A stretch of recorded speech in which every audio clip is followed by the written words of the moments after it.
on a stormy dark night.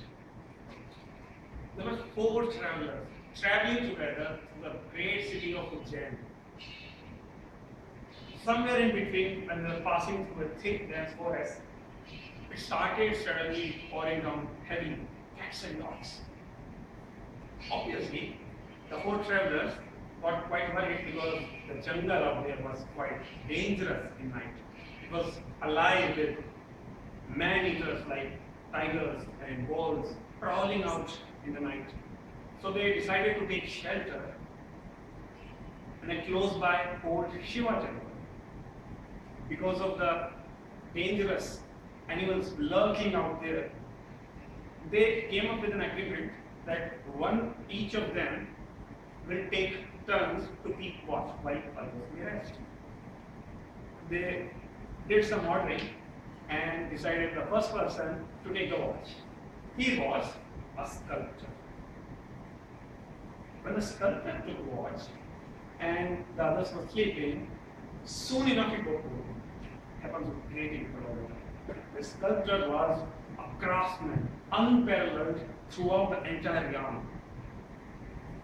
As soon as he started getting bored, he just swept across with his eyes, and his eyes fixated on a thick piece of wood lying close by.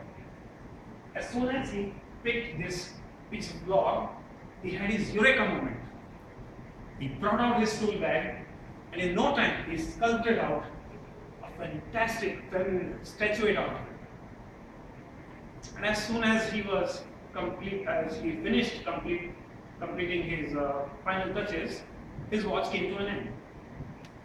Now, the second person who took the charge was a weaver. This weaver, soon enough after spending some half an hour sitting idly, again in a mood of boredom, just happened to chance to glance upon this half-finished statue.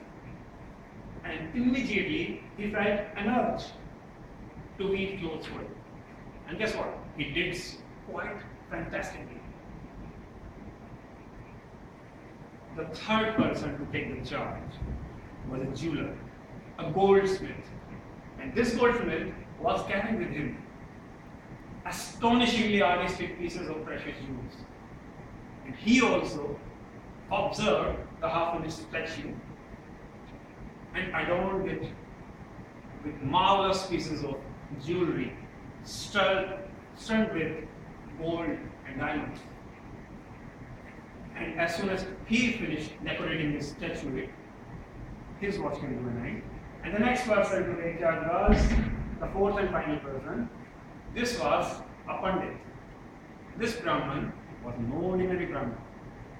He was a disciple of Sanjeevani Vidya, the art of instilling life into dead or inanimate objects.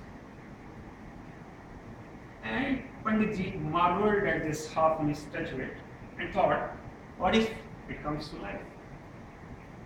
And with this, he just chanted some mantra, Om Bhurvasva. And lo and behold, here was standing a woman none of those 4 travelers have seen such beautiful feminine figure in their entire lives. And with this, the sky came up filled with great light and thunder, and the 4 travelers woke up, started quarreling among themselves. You know for what? Who deserves to marry this beautiful lady?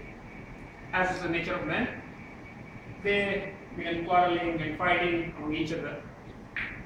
And none could reach the solution as to who was the most worthiest person to marry her. Now, let's take a step back. This whole story was being told by Betal the ghost to King Vikram of Ujjain.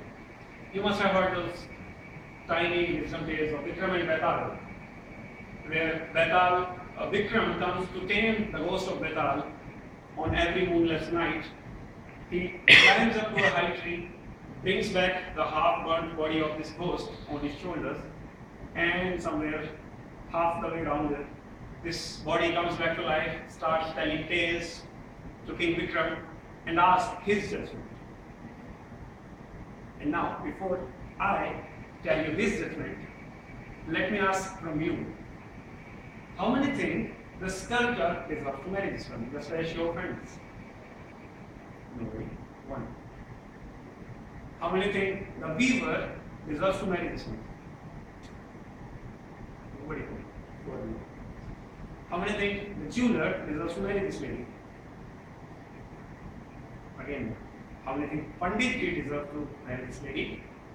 That's the show of hands. I will give about 70% of you think that Panditji did the most of the work.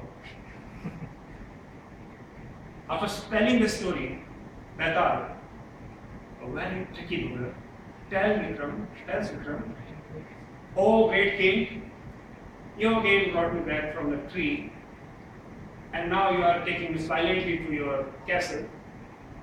But since I have told you this story, and now I ask you for your judgment, but beware, if you open your mouth, if you break your silence, I will fly again back to the top of the tree. And if you don't open your mouth, your head will fall apart into 100 pieces between the devil and the deep sea." So what does King Vikram do?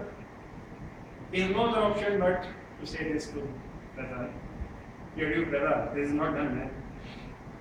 There is no way of treating a king like this. I come back from the castle to take you every moonless night, and you again fly back. I guess I have no other option. So let me present my judgment.